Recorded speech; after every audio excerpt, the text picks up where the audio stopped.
ও গোপালের মা তুই কুটনো কুটে দেবে তোর উঠোন ঝাড়ু দেবে, উঠোন ঝাড়ু দেবে তোর ধান শুকিয়ে দেবে, কুটনো কুটে দেবে তোর উঠোন ঝাড়ু দেবে, উঠোন ঝাড়ু দেবে তোর ধান শুকিয়ে দেবে।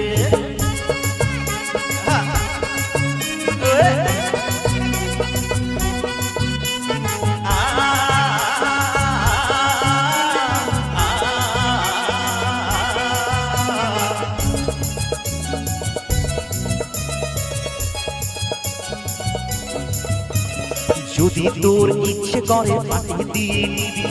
যদি তোর ইচ্ছে করে পাঠিয়ে দিয়ে নিবি, যদি চারটি ভাত বেঁচে যায় তখন খেতে দিবি, যদি চারটি ভাত বেঁচে যায় তখন খেতে দিবি। একটা দুটো কাপড় দিবি যদি চাহে বানে, তুই তো অনেক ভালো মেয়ে সিঁদুর পদিস কিনে, একটা দুটো কাপড় দিবি